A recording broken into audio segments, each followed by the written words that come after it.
Hello everyone, welcome back to our YouTube channel medical nurses of good morning. तो आज है जो हमारी क्लास है वो है चाइल्ड हेल्थ नर्सिंग के रिगार्डिंग। तो यहाँ पर आज की क्लास में जितने भी क्वेश्चन पढ़ने वाले हैं, आप नर्सिंग का कोई सा भी एग्ज़ाम दे रहे हो, चाहे वो महाराष्ट्र CHO हो, त्रिपुरा का एग्ज़ाम हो, MP का हो, राजस्थान का हो, UP का हो, या कोई से भी एग्ज़ाम हो, ये क्वेश्चन सब में आपके लिए हेल्पफुल रहने वाले हैं। मोस्ट इम्पॉर्टेंट थिंग कि जो मेडिकल नर्सेज आपकी PDFs हैं, बुक्स, उन सभी पर अभी रिसेंट में बम्पर डिस्काउंट चल रहे हैं, जिसमें आपको 8-8 10-10 हज़ार MCQs हैं जो बहुत ही चीप प्राइस में आपको अवेलेबल हो रहे हैं। तो आप चाहे उन PDFs को ले सकते हैं, उनके थ्रू आप पढ़ाई कर सकते हैं। त्रिपुरा वालों का मे भी एग्ज़ाम है जो दिसंबर एंड तक होने के चांसेस हैं, तो आप लोग प्रिपेयर्ड रहिए उस चीज़ के लिए, क्योंकि आपका सिलेबस ऑलरेडी आ गया है। महाराष्ट्र वालों की भी एग्ज़ाम डेट बहुत जल्दी आ जाएगी, साथ ही साथ MP वालों का नोटिफिकेशन भी बहुत जल्दी आने वाला है। तो आप लोग उन सब चीज़ों के लिए प्रिपेयर्ड रहिए। आज की क्लास का जो हमारा पहला क्वेश्चन है कि जो भी लोग त्रिपुरा का एग्ज़ाम दे रहे हैं उन सभी के लिए है जो एक PDF प्रिपेयर्ड की गई थी, ऑलमोस्ट बहुत सारे लोगों ने ली थी। जो भी लोग वो PDFs नहीं ले पाए हों, आप लोग ले लीजिए, क्योंकि उससे आपको बहुत सारे क्वेश्चंस एग्ज़ाम में आने वाले हैं। Specially nursing plus non nursing उसमें आपको ऐड किया गया है।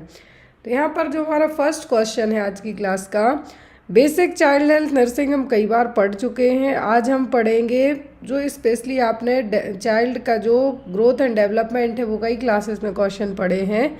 यहाँ पर आज हम उसके थोड़ा सा आगे बढ़ने वाले हैं। तो यहाँ पे एक और चीज़, आपको हर एक सब्जेक्ट के यदि डेली करके आपको, जैसे लेट से या चाइल्ड हेल्थ नर्सिंग किया हमने, कल कम्युनिटी किया, फिर OBG किया या मैनेजमेंट किया, तो सबके 100 क्वेश्चन करके आपको क्लास में करवाए जाएंगे। तो यहाँ पर पहला क्वेश्चन है, neonatal reflex elicited by touching the cheeks of the babies. तो कौन सा यहाँ पर न्यूनेटल रिफ्लेक्स है? जैसे ही आप बच्चे के गालों को टच करते हैं, क्या है, बच्चों के गालों को टच करते हैं, तो बच्चा है जो अपना हेड है जो ऊपर की तरफ है जो देखना स्टार्ट कर देता है। मोरो रिफ्लेक्स है, क्या है, रूटिंग रिफ्लेक्स है, स्टार्टल रिफ्लेक्स या फिर सकिंग रिफ्लेक्स है। यहाँ पर बहुत सारे रिफ्लेक्सेस होते हैं न्यूबॉर्न बेबीज़ में, और कुछ रिफ्लेक्स कुछ समय के बाद डिसअपियर हो जाते हैं, कुछ कंटिन्यूस चलते रहते हैं। तो न्यूनेटल रिफ्लेक्स में जिसमें बच्चे के गाल को आप टच करेंगे तो बेबी क्या करेगा, turn their head towards the stimulus. जिस भी चीज़, जैसे लेट से आपने उसके गाल के यहाँ फिंगर लगाई तो उसको खाने के लिए ट्राई करेगा। तो ये कौन सा रिफ्लेक्स है? ये रूटिंग रिफ्लेक्स। कौन सा रिफ्लेक्स है? Routing reflex. बच्चे को लगेगा कि कुछ खाने पीने का चीज़ें हैं जो आ गई हैं, तो यहाँ पर कौन सा रिफ्लेक्स हो जाएगा? Routing reflex. और जो यहाँ पर अदर रिफ्लेक्सेस हैं, तो यहाँ पर ये जो रूटिंग रिफ्लेक्स है कब डिसअपियर होगा और कब देखने को अपीयर्स एट बर्थ है। देखिए, बच्चे को सिखाना नहीं पड़ेगा कि ये रूटिंग रिफ्लेक्स कर रहा है, क्या कर रहा है वो।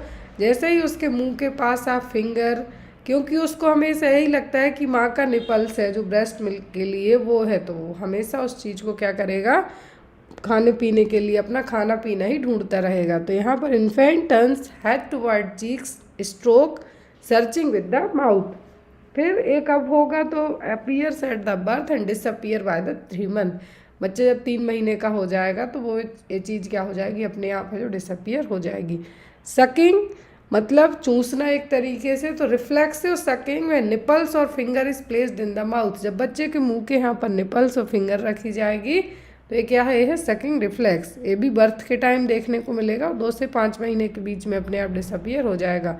अलग अलग बच्चे का ग्रोथ एंड डेवलपमेंट अलग अलग होता है। जो नर्सिंग में पढ़ते हैं वो एक एवरेज कंसीडर किया जाता है। तो यहाँ पर फिर है मोरोज। मोरो रिफ्लेक्स का मतलब है कि बच्चा जैसे ही कोई साउंड होगा, क्या होगा, जैसे ही कोई साउंड होगा बच्चा तुरंत अपने हाथ है जो ऊपर, कहते हैं कि बच्चा डर गया, काइंड ऑफ दिस। तो ये जन्म के समय देखने को मिलेगा और 4 महीने की उम्र में डिसअपियर हो जाएगा। और यहाँ पर जब बच्चा अपने arms abduct and hands form a C shape, arms को ऊपर उठा के जो सी शेप टाइप ऑफ यहाँ पे बना लेगा, तो ये क्या है, मोरोज। तो रूटिंग में बच्चा मुंह अपना इधर उधर घुमाने की कोशिश करेगा कि जैसे उसके गाल टच करेंगे आप। सकिंग में निपल या फिंगर आप उसके मुंह के यहाँ पे रखेंगे तो सीधा उसको लगेगा कि ब्रेस्ट मिल्क ही आ रहा हमारा। मोरोज में कुछ भी साउंड वगैरह होगा तो बच्चा सडनली अपने आर्म से जो ऊपर कर लेगा। फिर आता है हमारा असिमेट्रिक टॉनिक नेक रिफ्लेक्स, जिसको आप फेंसिंग पोज भी कह सकते हैं। क्या है ये? Fencing pose. बच्चा है जो एक साइड नेक किए रहेगा तो दूसरे साइड हैंड रहेंगे, मतलब अपोजिट, लाइक मॉडल्स टाइप यहाँ पर, इसीलिए इसका नाम ही है फेंसिंग पोज।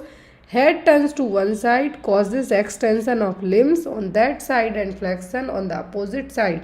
जैसा मैंने आपको कहा, एक साइड हैंड तो दूसरे साइड है जो सिर करके रखेगा, और ये जनरली बर्थ से 4 महीने तक ही रहेगा।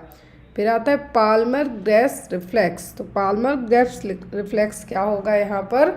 जब आप बच्चे के पाम को टच करेंगे, जैसे आप कहते हैं टिंगलिंग फील हो रहा है, तो जब बच्चे के पाम को टच करेंगे तो जब बच्चे के पाम को टच करने के टाइम पर उसको टिंगलिंग फील होगा, वो है। फिर है प्लांटर ग्रेस्प रिफ्लेक्स। तो यहाँ पर बॉटम ऑफ द फीट के यहाँ पे प्रेशर आप लगाएंगे तो जो प्लांटर सरफेस है यहाँ पर बच्चे को एक तरीके से टिंगलिंग फील होगा। इसको आप हिंदी में गुदगुदी कहते हैं। ये जनरली 9 महीने की उम्र में डिसअपीयर होगा। बेबिन्स्की बहुत चेक किया जाता है, स्पेशली बच्चों में बेबिन्स्की रिफ्लेक्स को चेक किया जाता है कि कोई उनमें डिफेक्ट तो नहीं है। तो यहाँ पर जब भी आप उसके जो सोल में, लेटरल सोल में क्या करेंगे, कुछ भी टच करने की कोशिश करेंगे फिंगर से या कुछ भी इंस्ट्रूमेंट से, तो यहाँ पर बच्चा यदि अपना नीचे की तरफ है जो सोल कर रहा है, दैट मीन्स नॉर्मल है, और यदि ऊपर की तरफ ले जा रहा है मतलब ये पॉजिटिव बेबिन्स्की रिफ्लेक्स है। और ये देखने को मिलता है नॉर्मल है, बट कुछ पैथोलॉजिकल कंडीशंस में यहाँ पर एबनॉर्मलिटी भी देखने को मिल सकती है, और 12 महीने की उम्र में भी डिसअपीयर हो जाता है। तो ये थे रिफ्लेक्सेस, मतलब कौन सा रिफ्लेक्स कब डिसअपीयर होगा, किस तरीके से आप इसको आइडेंटिफाई कर सकते हैं। फिर है यहाँ पर देखिए नेक राइटिंग रिफ्लेक्स। नेक राइटिंग रिफ्लेक्स का मतलब है keeps the head upright when the body is tilted. Body झुकी हुई है, सिर अपराइट है मतलब ऊपर की तरफ है। तो ये 4 से 6 महीने में देखने को मिलेगा, और हमेशा ही लाइफ टाइम है। तो बच्चे बड़े सभी लोग ये कर लेते हैं, लेकिन जब बच्चा थोड़ी बड़ा होने लगता है तब वो ये काम कर सकता है, अपना हेड है जो थोड़ा ऊपर को उठाने की कोशिश करता है। Parachute reflex, extend arms to the side when tilted up supported sitting position. जैसे आपने एक चीज़ पढ़ी होगी, यहाँ पे आपको इमेज दिख रही है कि बच्चे को इस तरीके में गोदी में लेके, स्पेशली बच्चा जब तक 2 साल का है उसको इस तरीके से है जो आपको नहीं करना है। क्यों? बच्चे का ब्रेन डेवलपमेंट चलते रहता है, इस दौरान बच्चे को हार्म है जो हो सकता है, होता नहीं बट कुछ केसेस में हो सकता है। तो 6 महीने में देखने को मिलेगा और फुल टाइम चलेगा पैरासूट रिफ्लेक्स। नेक्स्ट क्वेश्चन है हमारा, which of the following is not a sign of severe dehydration in children. इनमें से कौन सा साइन है जो सीवियर डिहाइड्रेशन का नहीं है? लिथार्जिक और unconscious, skin pinch goes back readily, unable to drink और ड्रिंकिंग पुअरली, सनकेन आइज। तो कौन सा है जो यहाँ पे साइन सीवियर डिहाइड्रेशन का नहीं है? तो यहाँ पर डिहाइड्रेशन को 3 कैटेगरी में कंसीडर किया गया है, सीवियर, सम और नो डिहाइड्रेशन। क्या है? नो डिहाइड्रेशन, सम डिहाइड्रेशन और सीवियर डिहाइड्रेशन। तो यहाँ पर कौन सा है जो सीवियर डिहाइड्रेशन का साइन नहीं है? बच्चा जब बहुत ज़्यादा डिहाइड्रेशन होगा, हमारे शरीर में इलेक्ट्रोलाइट्स और पानी की कमी होगी, बच्चा थका हुआ होगा और कुछ केस में बेहोश भी हो जाता है। फिर ना तो उसकी यदि सम डिहाइड्रेशन है तो बहुत ईगरली पानी पीने की कोशिश करे, लेकिन सीवियर में उतनी इसकी कंडीशन नहीं होगी कि वो पानी है जो ईगरली पिए। तो यहाँ पर अनेबल टू ड्रिंक और ड्रिंकिंग पुअरली। सनकेन आइज मतलब आँखें हैं जो झुकी झुकी रहेंगी। लेकिन यहाँ पर जो क्वेश्चन में कहा है कि नॉट अ साइन, मतलब कौन सा साइन नहीं है, तो वो का स्किन पिंच गोज बैक रिडिली। क्या है? स्किन को जब आप प्रेस करेंगे तो सीवियर डिहाइड्रेशन का केस होता है, तो यहाँ पर स्किन है जो मोर देन 2 सेकेंड में वापस जाएगी। यहाँ पे आप याद रखिए, मोर देन 2 सेकेंड्स लगेंगे यहाँ पर वापस जाने में, इजीली नहीं जाएगी। तो इसीलिए यहाँ पर क्या होगा आपका आंसर कि skin pinch goes back readily. जो सीवियर जो नॉर्मली स्किन है, स्किन यदि लेस देन 1 सेकेंड में वापस जा रही है मतलब नो डिहाइड्रेशन है। क्या है? नो डिहाइड्रेशन है। लेकिन मोर देन 2 सेकेंड, और यहाँ पे कहा है इजीली वापस जा रही है, बट क्या है? सीवियर डिहाइड्रेशन नहीं। सीवियर डिहाइड्रेशन में 2 सेकेंड से ज़्यादा का समय लग जाएगा। जब भी आप एडिमा को चेक करने के लिए करेंगे तो स्किन को पिंच करेंगे तो स्किन यदि इमीडिएट बैकवर्ड होती है मतलब नो डिहाइड्रेशन है। यदि थोड़ा समय लगता है less then more than 2 second तो यहाँ पर ये क्या होगा, सीवियर डिहाइड्रेशन। ये देखिए 3 कैटेगरी है यहाँ पर बेस्ड ऑन सिम्टम के। अब यहाँ पर सीवियर सम नो, सीवियर में क्या होगा, बच्चा लेथार्जिक होगा, अनकॉन्शियस होगा, सनकेन आइज होंगी, खाने स्पेशली पानी के लिए बिल्कुल उसकी हिम्मत ही नहीं रहेगी, और यहाँ पर स्किन है जो मोर देन 2 सेकेंड्स टाइम लगेगा वापस जाने में पिंच करने के बाद।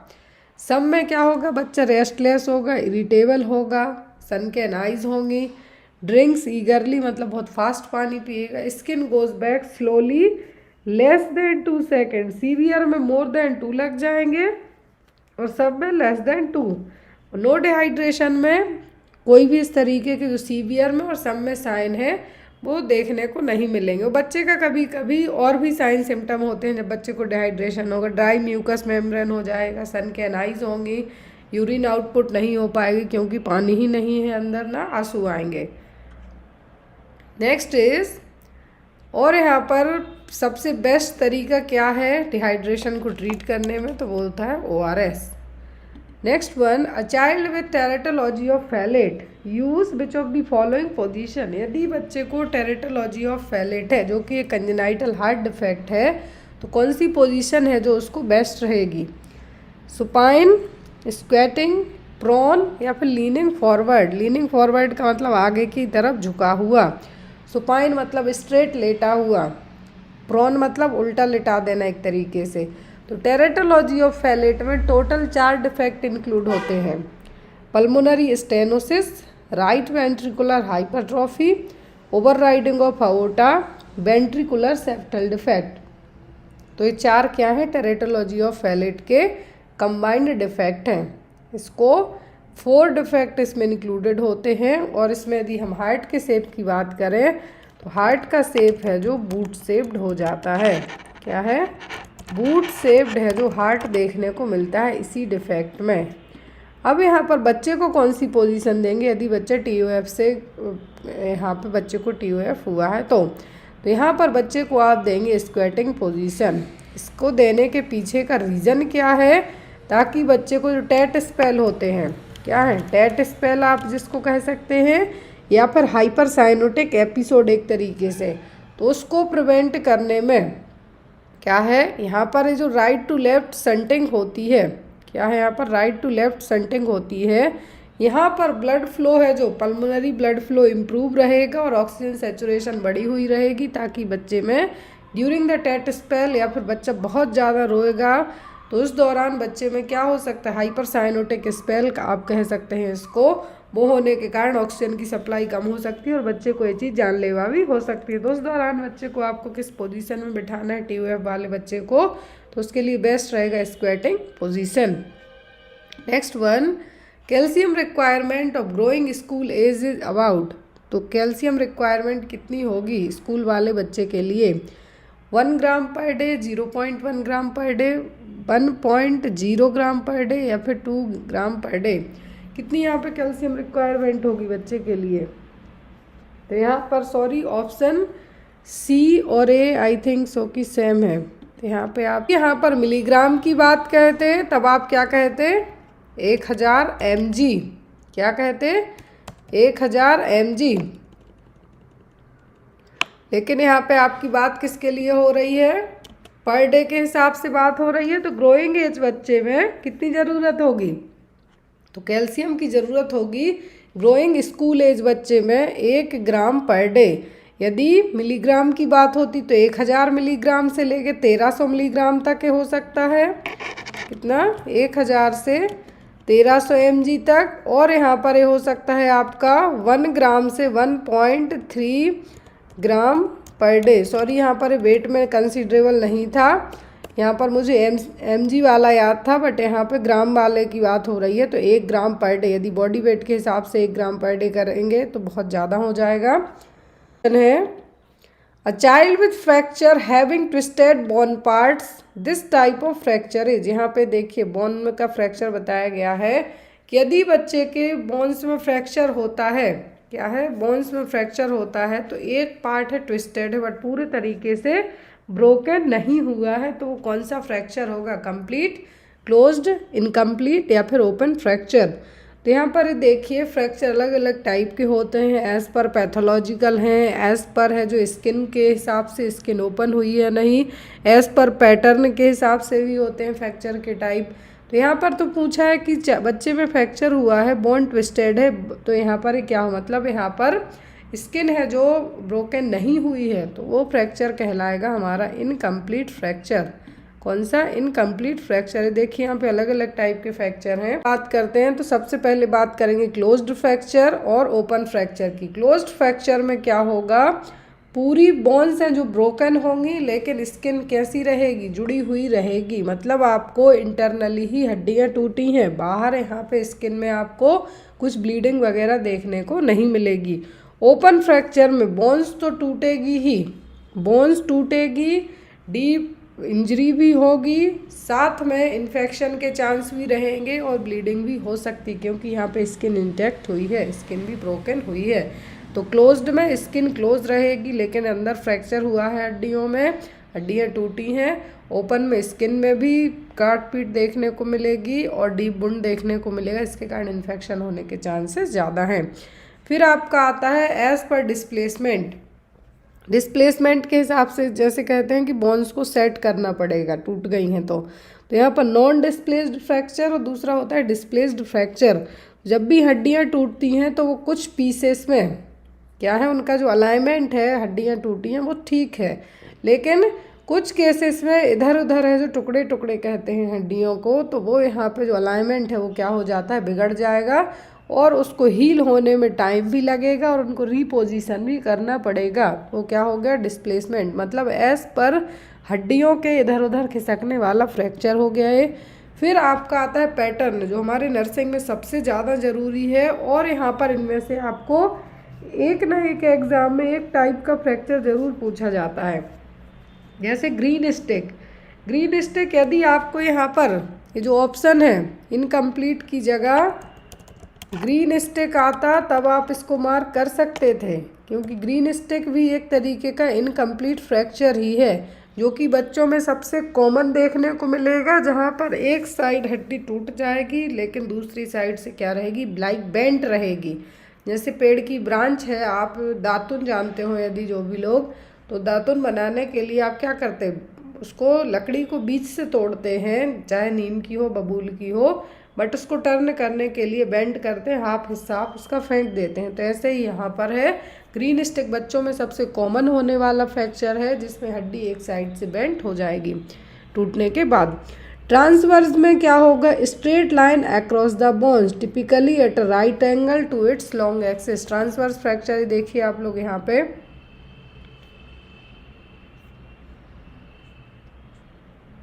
फिर है हमारा ऑब्लिक। ऑब्लिक में क्या होगा, बोन है जो डायगोनल एंगल में टूटेगी, किसमें, डायगोनल में। स्पाइरल में लाइक बीच में से क्रैक टाइप आ जाएगा, पूरी बोन में बीच में से क्रैक टाइप आ जाएगा।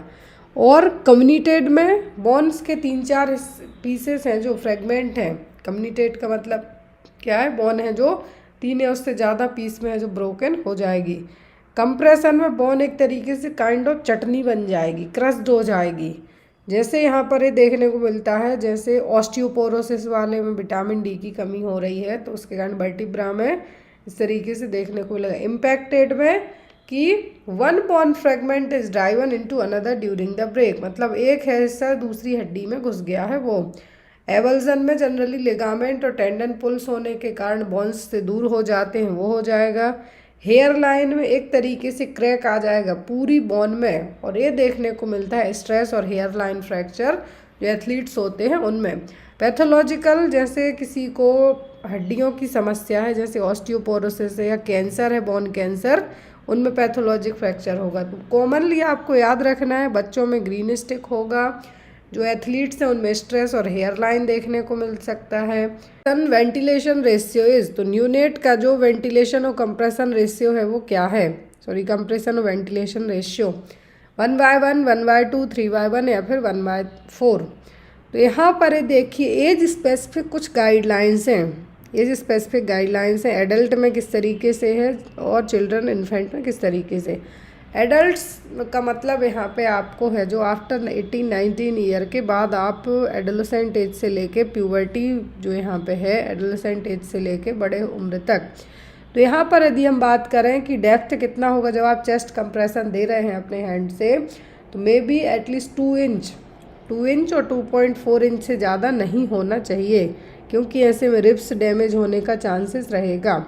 बच्चों में देते हैं आप तो 2 इंच बस, कितना 1/3 depth of the chest. Infant में है तो 1.5 इंच बस, कितना 1.5 इंच। अब यहाँ पर यदि हम बात करें कि कंप्रेशन टू ब्रीथ रेशियो होता है बाय सिंगल रेस्क्यूअर, तो एडल्ट्स और चिल्ड्रन में सेम है, इन्फेंट्स में भी सेम है, बट यहाँ पर जो डेप्थ ऑफ कंप्रेशन है वो अलग है। तो यहाँ पर न्यूनेट कंप्रेशन का जो वेंटिलेशन रेशियो है वो है 3/1, कितना है 3/1। Next one is foetal bradycardia is defined as, तो यहाँ पे आपको जो वेंटिलेशन रेशियो है, चेस्ट कंप्रेशन है, ब्रीदिंग है, ये एग्ज़ाम में एक क्वेश्चन आता है, या तो रेशियो पूछा जाता है या यहाँ पर इंडिकेशन पूछे जाएंगे किसको देंगे आप, कब देंगे। Next is foetal bradycardia is defined as, तो फीटल ब्रेडिकार्डिया का जो डेफिनेशन है यहाँ पर वो कौन सी है, less than 100 beat per minute, between 100 and 200 beat per minute, less than 120 beat per minute, या फिर less than 120 beat per minute for a period of 15 minute. तो यहाँ पर फीटल ब्रेडिकार्डिया, फीटल का मतलब ही क्या है, बच्चा गर्भ में है। ब्रेडिकार्डिया का मतलब होता है पल्स रेट है जो बिलो, बच्चे में बात करते हैं तो बिलो 140 से भी नीचे चली जाना, 120 to 140 के नीचे चली जाना। जो फीटल एज में बच्चे का जो हार्ट रेट होता है वो होता है कितना 120 to 140 तक, कितना 120 से 140 नॉर्मल होता है, लेकिन जब ये 120 से भी कम चली जाए, क्या है 120 से भी कम चली जाए, जो एक रेंज है क्या 120 से 140 है, लेकिन जब ये 120 से बिलो जाएगी तो ये क्या हो जाएगा फीटल ब्रेडिकार्डिया। क्लियर है। नेक्स्ट वन, और यदि यही एडल्ट में जाए, एडल्ट की भी आप सुन लीजिए, यदि एडल्ट में ब्रेडिकार्डिया की बात की जा रही है तो बिलो 60, याद रखिए एडल्ट में below 60। Next one, capability of an infectious agent to cause disease in a susceptible hostage, किसी भी इन्फेक्शियस एजेंट की ससेप्टेबल होस्ट को बीमारी कॉज करने की जो क्षमता है वो क्या है, इन्फेक्टिविटी है, पैथोजेनिसिटी है, व्यूरिलेंस है, या फिर एंटीजेनिसिटी है। क्या कहलाएगा, किसी भी इन्फेक्शियस एजेंट की किसी को बीमारी कॉज करने की क्षमता वो कहलाती है हमारी पैथोजेनिसिटी। क्या है, पैथोजेनिसिटी। अब देखिए तीनों चीज़ें समझने की कोशिश कीजिए, बिल्कुल माइनर सा डिफरेंस है। पैथोजेनिसिटी किसी भी माइक्रो ऑर्गेनिज्म की क्वालिटी है, क्वालिटेटिव एबिलिटी है उसकी किसी को बीमारी कॉज करने की। इन्फेक्टिविटी का मतलब है कि कोई भी बैक्टीरिया वायरस किसी भी होस्ट के अंदर एंट्री करता है, कितनी देर तक सरवाइव करता है, वो क्षमता है इसकी। व्यूरिलेंस का मतलब है क्वांटिटी, जो पैथोजेनिक क्वालिटेटिव वे में अंदर घुसा है वो किस तरीके से ग्रो करता है, किस तरीके से बीमारी की सीवियरिटी को है जो या तो नॉर्मली ठीक हो जाते हैं, इम्यूनिटी वगैरह अच्छी है तो, लेकिन यहाँ पर डिग्री और सीवियरिटी ऑफ डिसीज़ की बात करें तो वो क्या है virulence. Next one, pentavalent vaccine include, pentavalent vaccine में कौन सी वैक्सीन है जो इंक्लूडेड है, DPT hepatitis B rotavirus, DPT polio hepatitis B, या फिर DPT hepatitis B HIV, DPT HIV Japanese encephalitis. Penta का मतलब होता है 5, क्या है 5, और इस पेंटावैलेंट में 5 है जो सिंगल शॉट में बाय IM रूट है जो दिया जाता है। तो यहाँ पर कब दिया जाता है 6, 10 and 14 वीक्स की उम्र में, 6, 10 और 14 वीक्स की एज में बच्चे को दिए जाते हैं। इसको कहा जाता है 1.5, 2.5 और 3.5 महीने का टीका। अब इसमें 5 वैक्सीन कौन कौन सी हैं तो ये देखिए यहाँ पर, डीपीटी का मतलब होता है डिप्थीरिया पर्ट्यूसिस टिटनस, तो 3 ए हो गई। हेपेटाइटिस बी चौथी हो गई। हीमोप्लस इन्फ्लुएंजा टाइप बी, क्या है? हीमोप्लस इन्फ्लुएंजा टाइप बी, तो यहाँ पर 5वीं हो गई। तो टोटल 5 इसमें इंक्लूडेड रहेंगी। रोटावायरस तो डायरिया के लिए दी जाती है, रोटावायरस डायरिया के लिए दी जाती है, ओरली दी जाती है, 5 बूंदें। पोलियो आईपीवी भी दिया जाता है और ओपीवी भी दिया जाता है। जैपनीज इंसेफ्लाइटिस का वैक्सीन दिया जाता है। तो यहाँ पर जो 5 वाला है पेंटावेलेंट, तो क्या है? DPT, hepatitis B and HIV। Which is the first bone that ossifies in fetal life. Ossifies का मतलब है यहाँ पर बनने वाली पहली बॉर्न, फीटल लाइफ में बनने वाली सबसे पहली बॉर्न कौन सी है? क्लेविकल, स्कैपुला, फीमर या फिर ऑल ऑफ दी अबव। आप लोग भी अपने आंसर मार्क कर सकते हैं, आपको 5 सेकंड का टाइम दिया जाएगा। तो पहली बॉर्न है, फर्स्ट बॉर्न है जो ऑसिफाइड होती है फीटल लाइफ में।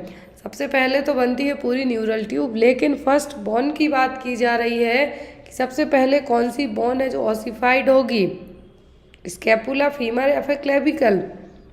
जनरली 3 बॉर्न का सबसे पहले ऑसिफिकेशन होता है, clavicle, mandible and membranes bone, जो स्कल की बोन्स होती हैं वो। लेकिन यदि आपको ऑप्शन में क्लेविकल की जगह मैंडिबल आए तो आप उसको मार्क कर सकते हैं, क्योंकि सबसे पहले 2 बोन्स हैं जो बनती हैं, फिर आफ्टर दैट जो स्कल की बोन्स है वो भी बनना स्टार्ट होती हैं। तो ऑसिफिकेशन का मतलब है बनना। तो जो फर्स्ट फीटल लाइफ में जो बोन बनेगी वो कहलाएगी क्लेविकल। इसको आप कॉलार बोन के नाम से भी जानते हैं। एस से बोन है। और जो फ्रैक्चर होता है, सबसे कॉमनली जो फ्रैक्चर भी देखने को मिलता है वो भी क्लेविकल बोन में ही होता है। और ह्यूमन बॉडी की एक ओनली ऐसी बोन है जो हॉरिजॉन्टल रहती है। हॉरिजॉन्टल मतलब ऐसे जो एक तरीके से हमें कहें कि आड़े, या क्योंकि सभी बोन्स क्या है? स्ट्रेट फॉरवर्ड रहती हैं, डाउन साइड रहेंगी, लेकिन ये क्या है? हॉरिजॉन्टल वे में रहेगी। ऐसी पहली बोन है जो हॉरिजॉन्टल रहती है, वो क्या है? वो है क्लेविकल। अब ये क्लेविकल जुड़ती कहाँ से? जो चेस्ट की स्टर्नम बोन है, स्टर्नम या फिर जिसको आप ब्रेस्ट बोन कहते हैं, एक साइड तो जुड़ेगी शोल्डर गार्डल ह्यूमरस के यहाँ पर, और दूसरा हिस्सा इसका कहाँ जुड़ता है? स्टर्नम के यहाँ पर। तो ये एक जॉइंट कहलाता है स्टर्नोक्लेविकल जॉइंट। तो जो स्कैपुला है, स्कैपुला भी आपकी अपर लिम्ब की बोन है, 2 बोन रहेंगी बैक साइड में, तो ये कहलाती हैं शोल्डर ब्लेड। क्या कहलाएंगे? कहलाती हैं शोल्डर ब्लेड। तो यहाँ पर स्कैपुला, क्लेविकल, क्लेविकल पूछे, एस से बोन है, ह्यूमन बॉडी में ओनली हॉरिजेंटल शेप में पाई जाने वाली मात्र एक यही बोन है।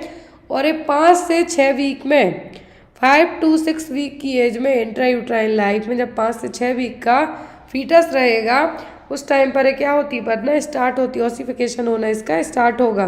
पहली बोन है जो ऑसिफाइड होती है क्लेविकल, मैंडिबल और मेम्ब्रेनस बोन ऑफ स्कल, जो कि 5 वीक से लेकर 12 वीक तक में बन के पूरी डेवलप हो जाती हैं। तो यहाँ पर आपका आंसर यदि पूछे कि पहली ऑसिफाइड बोन कौन सी है, तो होगी क्लेविकल।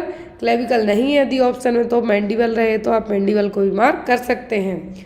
नेक्स्ट है यहाँ पर A clinical symptom of Wasting syndrome in AIDS includes all. Wasting syndrome, AIDS में जो वास्टिंग सिंड्रोम है इसके सभी क्लिनिकल सिम्टम है किसी एक को छोड़कर। Involuntary weight loss, chronic diarrhoea, protein energy malnutrition, oesophageal candidiasis. क्या है जो यहाँ पर सिम्टम होंगे एड्स के? एड्स के सिम्टम हैं जो क्या होंगे? तो वास्टिंग सिंड्रोम क्या होगा कि वेट लॉस होना। एड्स वाले मरीज में क्या होगा? HIV एड्स में वेट लॉस होगा।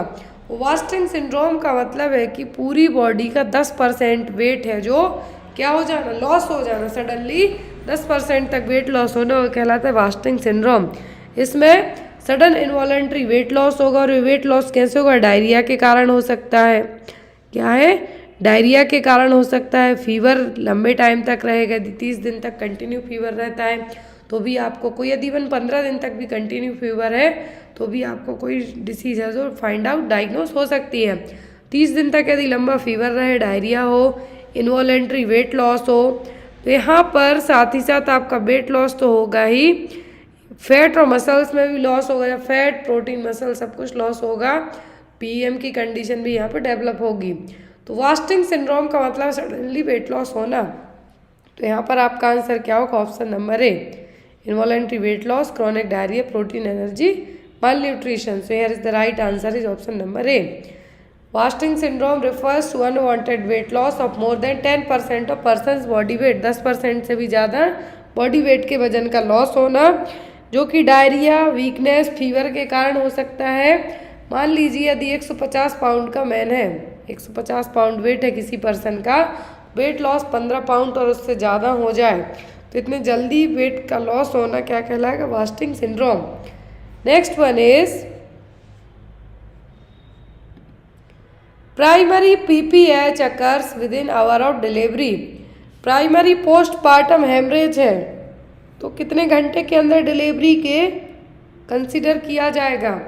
6 से 24 या फिर 12 आवर। एक होता है प्राइमरी, दूसरा होता है सेकेंडरी पीपीएच। सेकेंडरी में आफ्टर 24 आवर कंसिडर किया जाएगा, ब्लीडिंग होती है। जो अमाउंट है ब्लीडिंग का वो कितना होता है? 500 ml तक। कितना? यदि डिलीवरी के बाद 500 ml से ज़्यादा ब्लड लॉस होता है तो वो कंडीशन कहलाएगी पोस्टपार्टम हेमरेज। इंडिया में सबसे कॉमन जो मैटरनल डेथ का रीज़न है वो क्या है? वो है हेमरेज और ब्लीडिंग। तो प्राइमरी में विद इन 24 आवर के, कितना? विद इन 24 घंटों के अंदर, डिलीवरी के विद इन 24 घंटों के अंदर यदि 500 ml से ज़्यादा ब्लड लॉस हो जाए तो वो कहलाएगा प्राइमरी पोस्टपार्टम हेमरेज। क्या होगा? Primary postpartum haemorrhage. और इसका एक मेन रीज़न होता है, वो होता है अटोनिसिटी ऑफ द यूट्रस। क्या होगा? यूट्रस की जो टॉन्स है उस टॉन का एब्सेंट होना, तो वो क्या कहलाएगा? अटोनिसिटी ऑफ द यूट्रस। तो यहाँ पर आपका आंसर क्या होगा कि प्राइमरी पीपीएच को कब कंसीडर किया जाएगा? जब 24 आवर में 500 ml से ज़्यादा ब्लड लॉस हो जाए तब। What is the full form of HbNc? ये भी बहुत आता है एग्जाम में, HbNc। ऑप्शन में home based new mother care, home based newborn care, house based new mother care, या फिर हॉस्पिटल बेस्ड न्यूबॉर्न केयर। क्या होगा यहाँ पर HbNc का फुल फॉर्म? तो HbNc का मतलब होता है होम बेस्ड न्यूबॉर्न केयर। क्या होगा? Home based newborn care. 2011 में इसको लॉन्च किया गया था। तो यहाँ पे पहले आपको मीनिंग बता दें कि जो यहाँ पे आपका HbNc home based newborn care, क्या होगा? Home based newborn care. अब ये HbNc केयर है जो यहाँ पर कब लाई गई थी?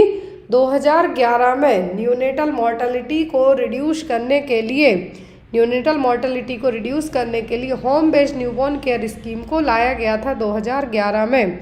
अब यहाँ पर ये जो HbNc है, इसके इंसेंसिटाइज्ड कौन होते हैं, मतलब इसको कौन कंडक्ट करते हैं? तो वो होंगी आशा वर्कर, जो एक्रीडिटेड सोशल हेल्थ एक्टिविस्ट होती हैं। वो विजिट करती हैं घर, जिस भी घर में जो भी प्रेग्नेंट लेडीज़ हैं वहाँ पर जाके पूरी प्रेगनेंसी भर यहाँ पे क्या करती हैं?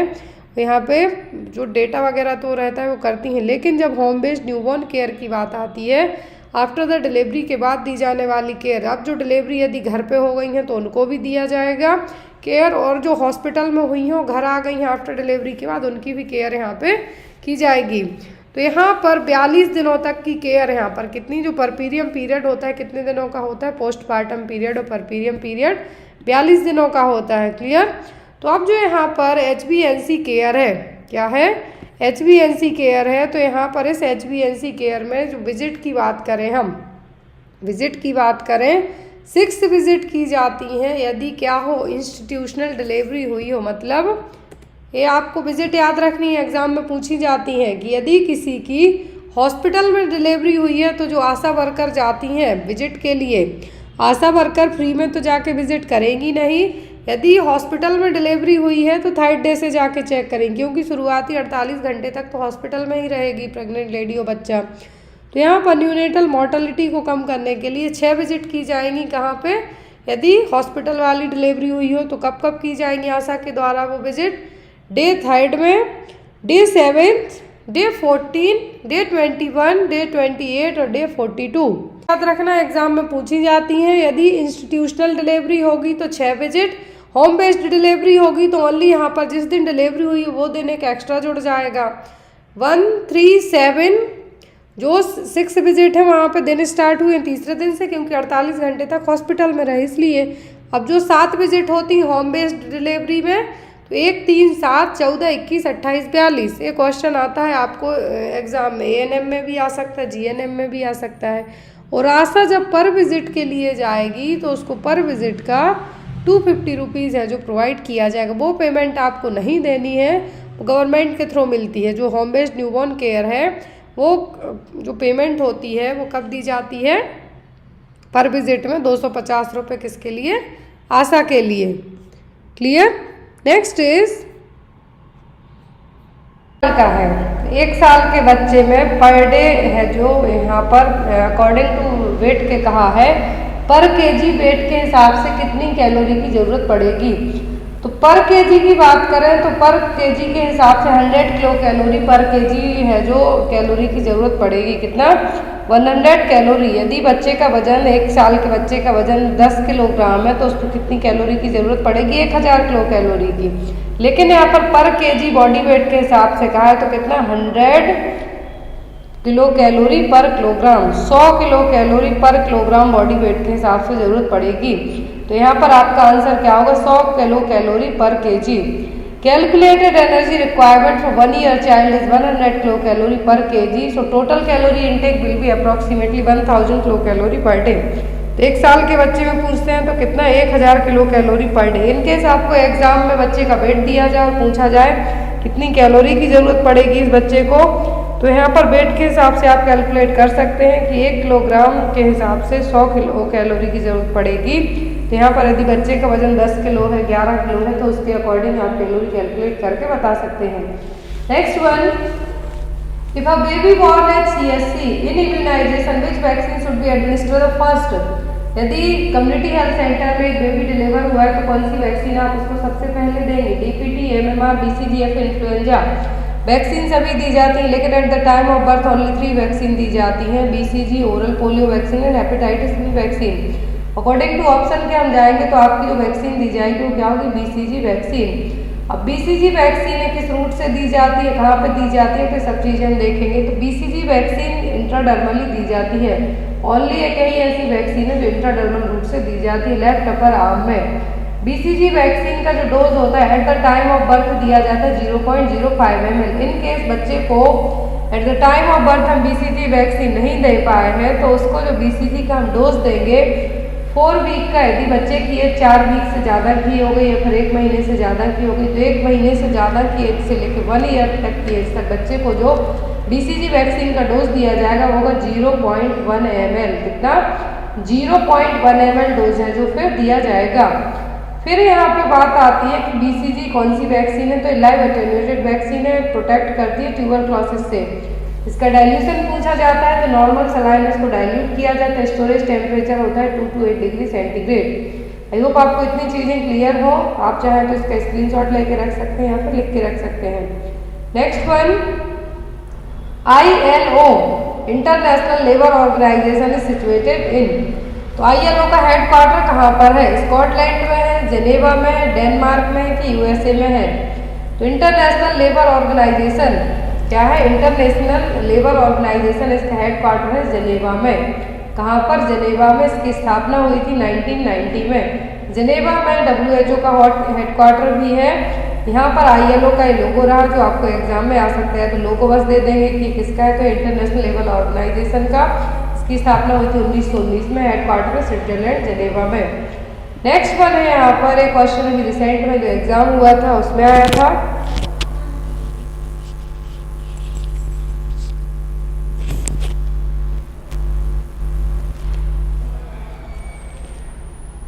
विच is not a test for ovulation. तो यहाँ पर ओव्यूलेशन का टेस्ट कौन सा नहीं है? ओव्यूलेशन का मतलब होता है जब एग रिलीज हो।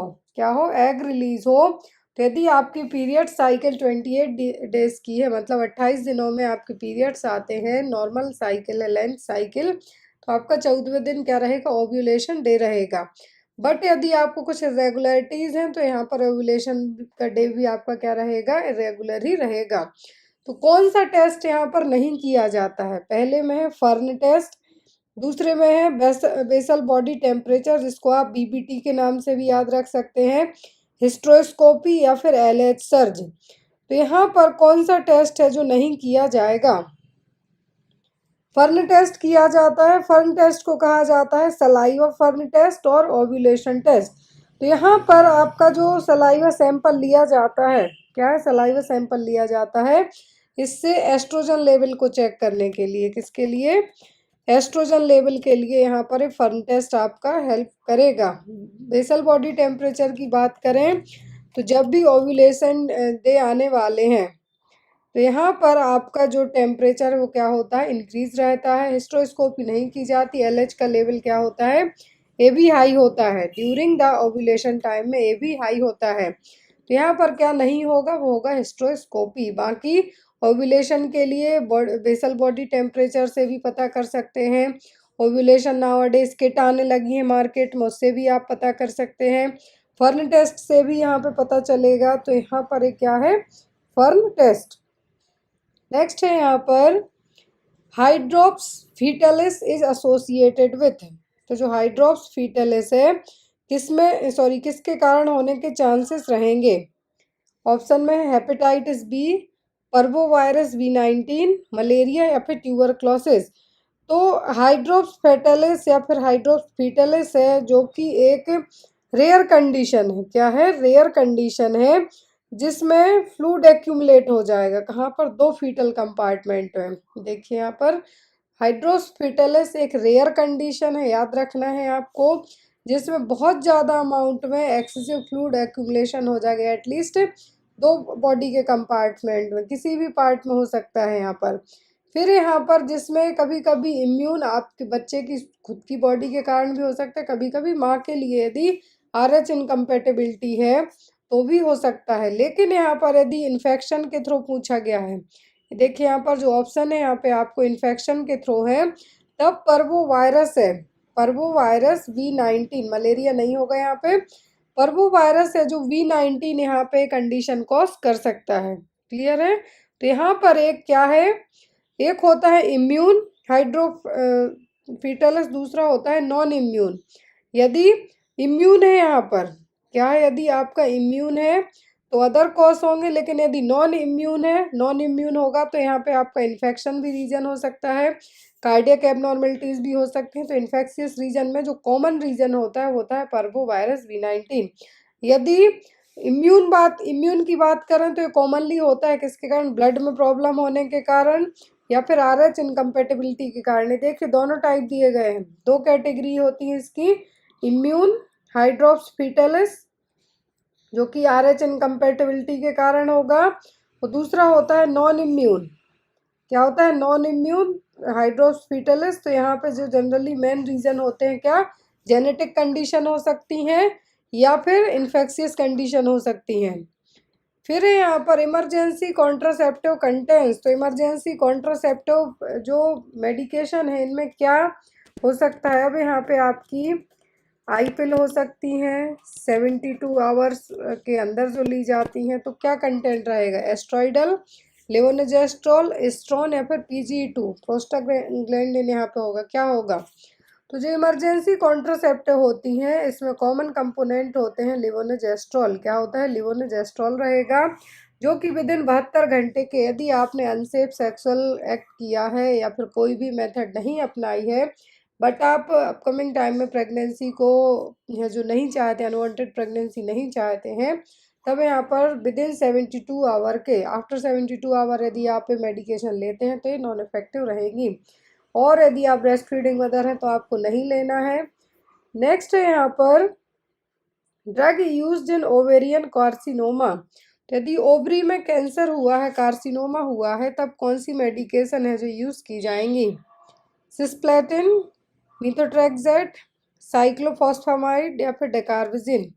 तो कौन सी मेडिसिन है जो यहाँ पर ओवेरियन कैंसर को ट्रीट करने में यूज़ की जाएंगी? तो यहाँ पर जो मेडिकेशन दी गई हैं और एग्ज़ाम में भी ये आती हैं, तो सिस्प्लेटिन, मीथोट्रेक्सेट और डेकार्वाजिन, ये तो एग्ज़ाम में आती हैं। तो यहाँ पर जो डेकार्वाजिन है एल्कलाइटिंग एजेंट है, और इनका इस्तेमाल जनरली किया जाता है किसके लिए? यदि लिम्फेटिक सिस्टम वाला कोई भी कैंसर हुआ है या कार्सिनोमा हुआ है। कहाँ पर, लिम्फेटिक वाले में यहाँ पे इनको यूज़ किया जाएगा। मीथोट्रेक्सेट यहाँ पे नहीं होगी, बट ये भी एंटी कैंसर ड्रग है। यहाँ पे कॉमनली जो यूज़ की जाती है ओवेरियन कैंसर के लिए वो होती है सिस्प्लेटिन। क्या होगी, सिस्प्लेटिन। फिर यहाँ पर ओव्यूलेशन कैन बी इवालुएटेड बाय, तो ओव्यूलेशन को इन कौन सी मेथड के थ्रू आप चेक कर सकते हैं कि आने वाले हैं ओव्यूलेशन या एग रिलीज होने वाला है। ऑप्शन में cervical mucus, cervical colour, cervical dilatation या फिर सर्वाइकल इफासमेंट। तो डायलिटेशन इफासमेंट तो लेबर के दौरान आपको देखने को मिलेगा। नॉर्मली आपको यहाँ पे ओनली ओव्यूलेशन चेक करना है तो वो सर्वाइकल म्यूकस के थ्रू ज़्यादा अच्छे से पता चलेगा। जितना ज़्यादा स्टिकी म्यूकस होगा दैट मीन्स आपका जो एग है वो रिलीज होने वाला है। करने के लिए बेसल बॉडी टेम्परेचर भी यूज़ किया जाता है। ट्रांसवेजाइनल सोनोग्राफी के थ्रू भी पता कर सकते हैं। यदि जिनको इनफर्टिलिटी की समस्या हो रही है, बच्चे कंसीव नहीं कर पा रहे हैं, उस केस में तो यहाँ पर ओव्यूलेशन का जो मेन रीज़न होता है वो ये होता है कि एग कब रिलीज होने वाला है। तो उसके लिए सर्वाइकल म्यूकस यदि आप बाय यूरिन के थ्रू चेक करना चाहते हैं तो जो ओव्यूलेशन टेस्ट किट आती हैं उससे कर सकते हैं। यदि सर्वाइकल म्यूकस की बात करें तो थिक रहेगा ड्यूरिंग द ओव्यूलेशन, और थिक होने के साथ साथ बहुत ज़्यादा चिपचिपा भी रहेगा, स्टिकी रहेगा और वाइट कलर का रहेगा। दैट मीन्स यहाँ पर एक क्या है आपका ओव्यूलेशन, इसके थ्रू आप डिटेक्ट कर सकते हैं कि एग आपका विद इन 36 घंटे या 32 घंटे या 40 घंटे, ये कह सकते हैं हम कि विद इन 2 डेज के अंदर एग रिलीज होने वाला है। ब्लड टेस्ट के थ्रू भी पता कर सकते हैं। LH लेवल है जो बढ़ा हुआ रहता है जब ओव्यूलेशन आने वाला हो। नेक्स्ट वन है मीफेप्रोस्टोन इज नॉट यूज्ड इन, तो मीजेप्रोस्टोन और मीफेप्रोस्टोन आपने पढ़ी हैं, अबॉर्शन की जो मेडिकेशन है, बट इनका इस्तेमाल किस केस में नहीं किया जाएगा। ऑप्शन में है आपका abortion, Cushing syndrome, PPH and cervical ripening. किस केस में यहाँ पर, किस केस में मीफेप्रोस्टोन यूज़ नहीं की जाएगी। तो यहाँ पर अबॉर्शन में तो की जाती है, अबॉर्शन में मीफेप्रोस्टोन को यूज़ है जो किया जाता है, कंफर्म ड्रग है। यदि फर्स्ट ट्राइमेस्टर का जो क्या है बेबी कंसीव हुआ, फीटस कंसीव हुआ है, तो उसको अबॉर्ट करने के लिए एज पर MTP एक्ट किसका इस्तेमाल किया जाता है, बट विदाउट डॉक्टर प्रिस्क्रिप्शन इसको ना लें। लेकिन मीफेप्रोस्टोन का यूज़ है जो कभी कभी कुसिंग सिंड्रोम में भी किया जाता है। यदि कुसिंग सिंड्रोम के केस में क्या हो रहा हो, हाई ब्लड शुगर लेवल हो रहा हो, सर्जरी नहीं की जा सकती है, तब इसको यहाँ पे इस्तेमाल कर सकते हैं, तब यहाँ पे मीजेप्रोस्टोन यूज़ की जाती है। सर्वाइकल राइपनिंग के लिए भी इसका इस्तेमाल किया जाता है। किसके लिए, सर्वाइकल राइपनिंग के लिए भी इसका इस्तेमाल किया जाता है। लेकिन यहाँ पर PPH को मैनेज करने के लिए मीफेप्रोस्टोन का यूज़ नहीं किया जाएगा। PPH के लिए तो जनरली ऑक्सीटोसिन यूज़ होता है, सबसे कॉमन यूज़ किया जाता है क्या, ऑक्सीटोसिन होता है।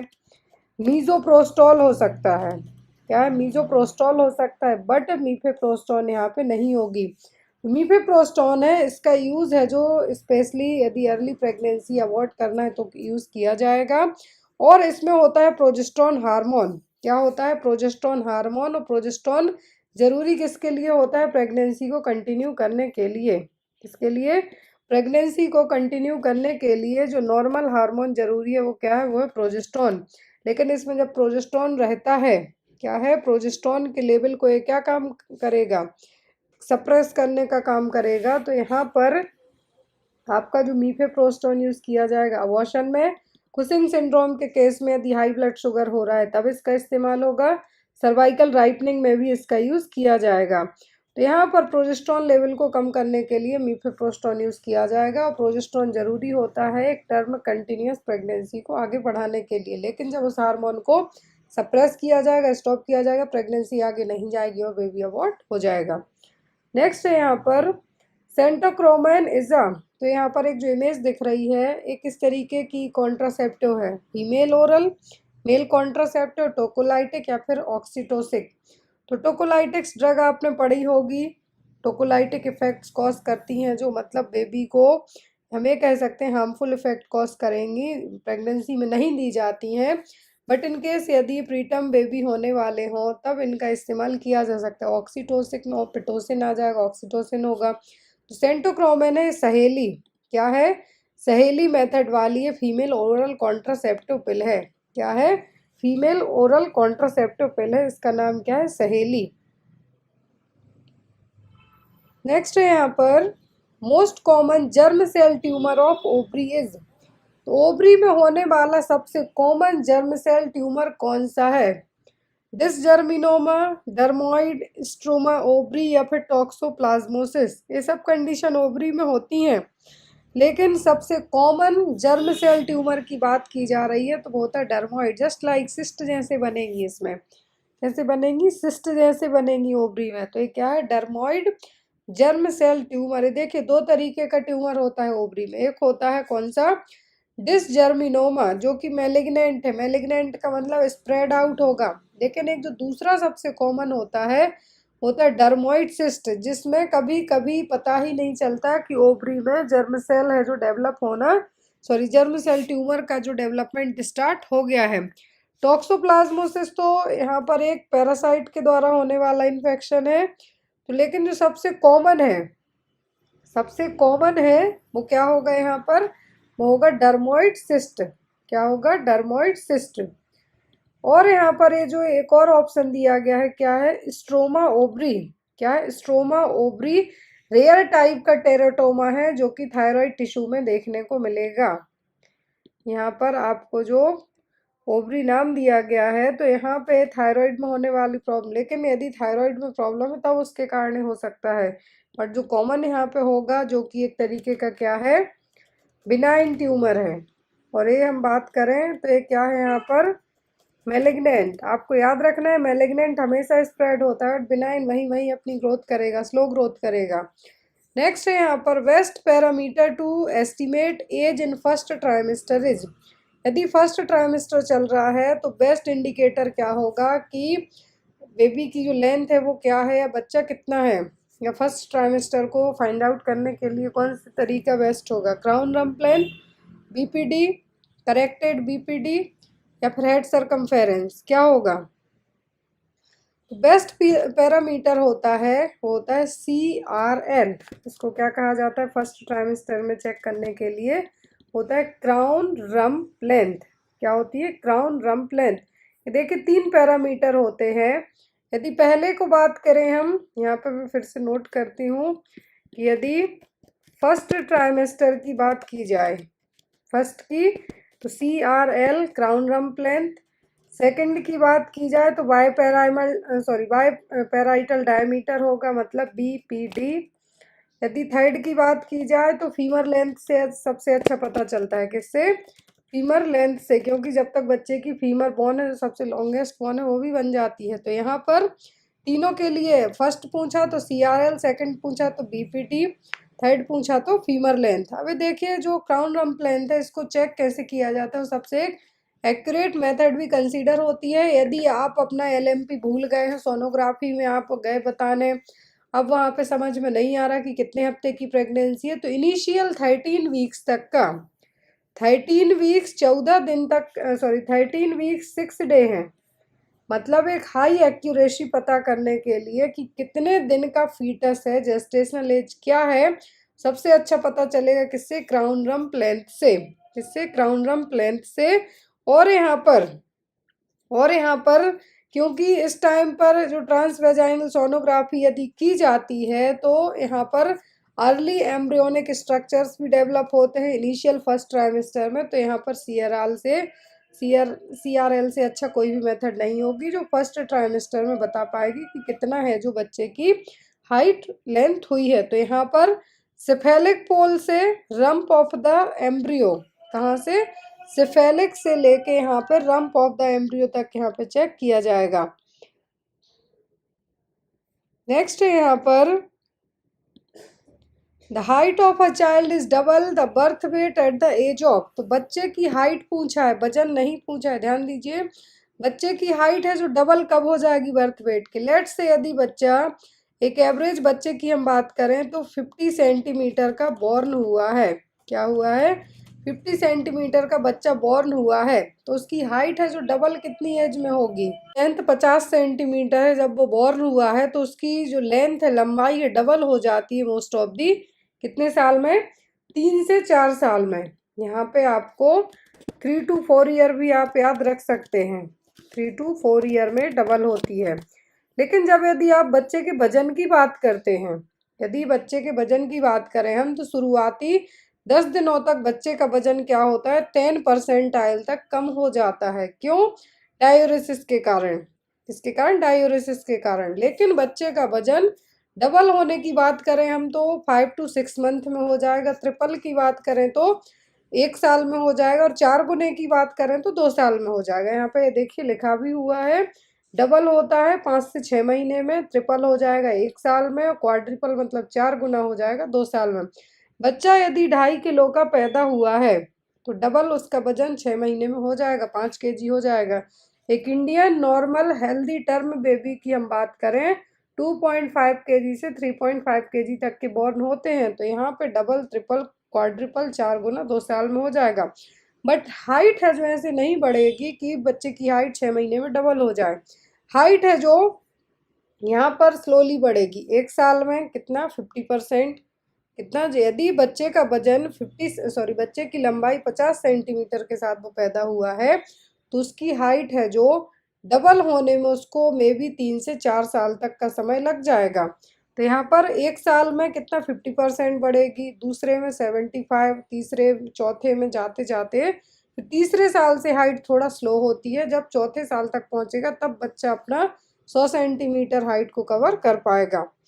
फिर यहाँ पर All of the following group of newborn are at an increased risk of hypoglycemia except। तो यहाँ पर सभी न्यूबॉर्न बेबी हैं जो हाइपोग्लाइसीमिया के यहाँ पे चांसेस हैं, किसी एक को छोड़कर।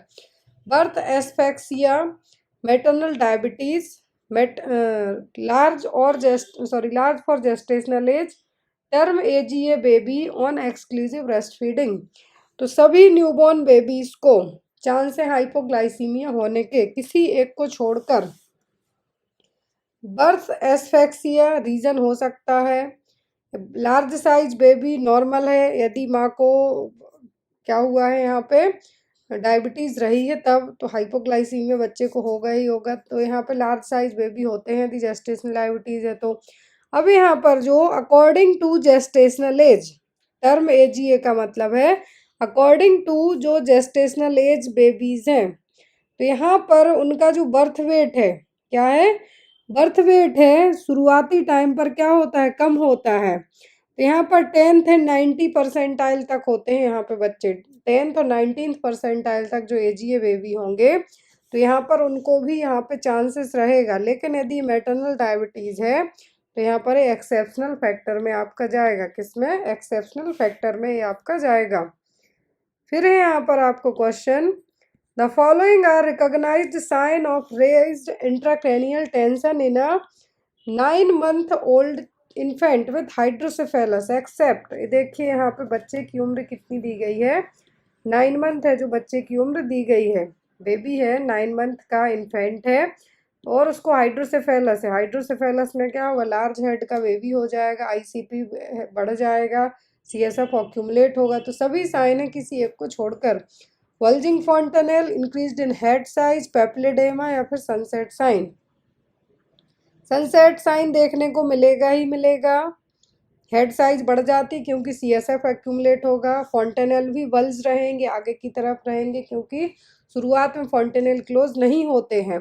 तो यहाँ पर जो पेप्लिडेमा होगा ये देखने को मिलता है चिल्ड्रंस में। किसमें? चिल्ड्रंस में। जो एज चिल्ड्रन है उनमें ये साइन देखने को मिलेगा पेप्लिडेमा, बट इन इन्फेंट्स में नहीं होगा।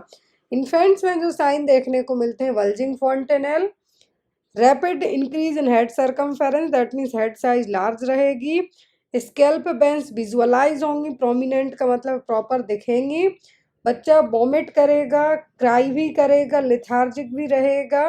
कभी कभी आईसीपी बढ़ने के कारण बच्चे को सीजर्स भी आ सकते हैं। यदि आईसीपी इंट्राक्रैनियल प्रेशर बढ़ता है तो सीजर्स भी आ सकते हैं।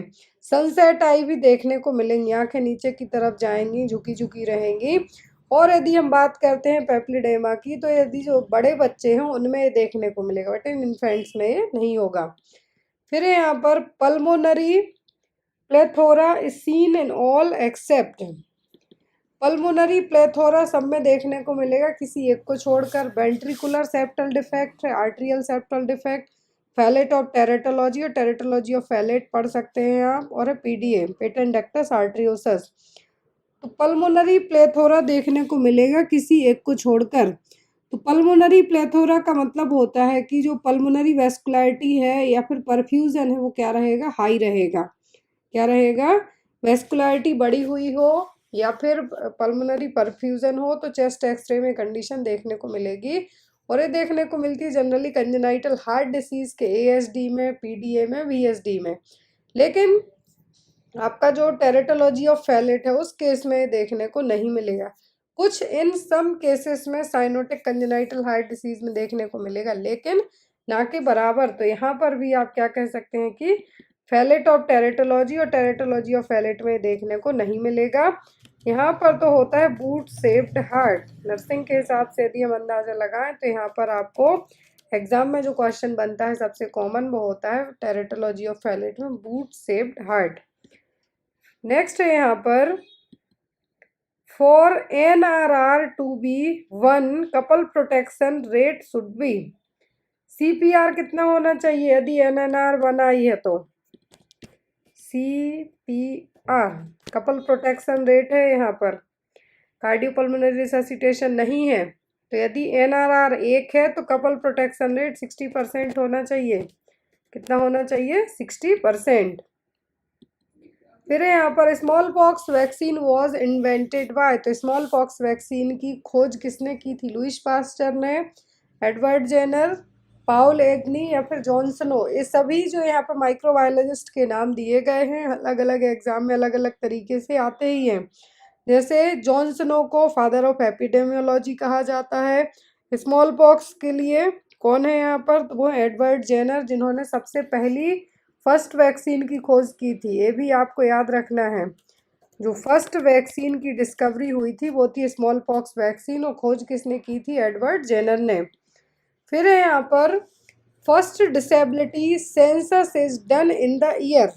एक क्वेश्चन आपको आता है कि जनगणना सेंसस है जो कब होता है, तो हर 10 साल में होता है। लास्ट कब हुआ था, 2011 में। उसके बाद से नहीं हुआ, होना था बट कोविड के कारण नहीं हो पाया, भी पता नहीं कब होगा। लेकिन जो यहाँ पे फर्स्ट डिसेबिलिटी सेंसस की बात की जा रही है तो हुआ था 1981 में। कब कंडक्ट किया गया था, 1981 में। फिर यहाँ पर Japanese encephalitis is caused by, तो जैपनीज इंसेफ्लाइटिस किसके द्वारा होता है, क्यूलेक्स, एडीज, मैंसोनिया, एनाफ्लिस। जैपनीज इंसेफ्लाइटिस JE है जो कॉमन, तो इसका क्या है, वायरस है। जैसे डेंगू मच्छर काटेगा तब वायरस आपके अंदर एंटर होगा, वैसे ही यहाँ पर जैपनीज इंसेफ्लाइटिस का वायरस है। क्या जैपनीज इंसेफ्लाइटिस का वायरस है, जब क्यूलेक्स मॉस्क्यूटो बाइट करेगा, क्यूलेक्स मॉस्क्यूटो बाइट करेगा तब वो वायरस आपकी बॉडी में एंटर करेगा, तब जाके जैपनीज होगा। तो यहाँ पर जैपनीज इंसेफ्लाइटिस का जो मेन रीज़न है क्या होगा, क्यूलेक्स मॉस्क्यूटो। फिर है यहाँ पर who is regarded as father of the public health, public health के फादर कौन है। ऑप्शन है आपको John Snow, cholera, Robert Koch या फिर लुईस पास्चर। तो फादर ऑफ पब्लिक हेल्थ कौन होंगे यहाँ पर, तो पब्लिक हेल्थ के फादर हैं वो है जॉन स्नो। क्या है, जॉन स्नो। यहाँ पे आप इनका नाम है जो याद रखिए, क्या है, जॉन स्नो। कोलेरा जो यहाँ पे नाम है, क्या है, कोलेरा है जो यहाँ पर, जो विब्रियो कोलेरा नाम का एक बैक्टीरिया तो है ही है। कोलेरा एक यहाँ पे कौन है, साइंटिस्ट है, इन्होंने भी एक खोज की है।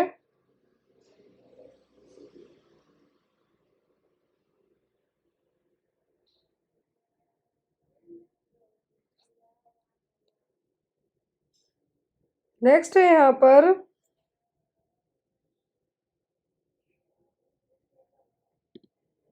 Average number of mites found on the body in a person suffering from scabies is. तो यदि किसी पर्सन के लिए क्या स्केवीज है, तो यहाँ पर आपने पढ़े हैं ईच माइट, कितने ईच माइट होंगे तब पता चलेगा कि इसको स्केवीज हुआ है। 1 से 2, 5 से 10, 10 से 15 या 15 से 20। तो यदि एज पर WHO की गाइडलाइन के हिसाब से हम माने तो एज पर यदि पर्सन को स्केबीज हुआ है तो एटलीस्ट 10 से 15 ईच माइट तो है उसकी बॉडी पर रहेंगे ही रहेंगे। देखिए यदि यहाँ पर क्रस्टेड का मतलब बहुत ज़्यादा होगा, मतलब 1000 और मिलियन ऑफ माइट्स रहेंगे, लेकिन क्लासिक स्केबीज में हम बात करें तो एटलीस्ट पर्सन की बॉडी पर 10 से 15 ईच माइट तो रहेंगे ही रहेंगे। तो यहाँ पर यदि क्रस्टेड की बात करें मतलब बहुत ज़्यादा अनकाउंटेबल हो रहे हैं, मिलियंस में जा रहे हैं, तो माइट नंबर क्या है, मिलियंस, हजार में होंगे। लेकिन एक एवरेज हम बात करें तो 10 से 15 यहाँ पर आपके कंसीडर होंगे ही होंगे। फिर यहाँ पर national family health survey is done every. तो नेशनल फैमिली हेल्थ सर्वे कब किया जाता है? हर 6 महीनों में, हर 1 साल में, हर 5 साल में, हर 10 साल में, एवरी 10 ईयर में। तो सेंसस होता है हर 10 साल में। क्या होता है? सेंसस 10 साल में होता है। 6 महीने में SRS डेटा दिया जाता है। ये पॉइंट बहुत इंपॉर्टेंट है, याद रखिए आप। और यहाँ पर जो फैमिली हेल्थ सर्वे होता है NFHS होता है, ये 3 to 5 ईयर में किया जाता है। बट एक एवरेज हम बात करें तो यहाँ पे अभी ये क्या कंसीडर होता है, 5 साल में। कितना? 5 साल में। नेक्स्ट है यहाँ पर bagassosis is caused by the dust of. तो बेगोसिस किसकी डस्ट के कारण होगा? जूट, कॉटन, शुगर केन या फिर टेक्सटाइल्स के कारण। बेगोसिस होता है जो भी लोग गन्ने का जो काम, गन्ने से जो एक तरीके से हमें कह सकते हैं शुगर निकालने का काम करेंगे या फिर जैगरी बनाने का काम करेंगे, तो जो उनके कारण जो भी डस्ट उड़ती है उसके कारण होगा। तो यहाँ पे मेन फैक्टर क्या होगा? Sugar cane. फिर है यहाँ पर fracture of distal tibial epiphysis with anterolateral displacement is called as.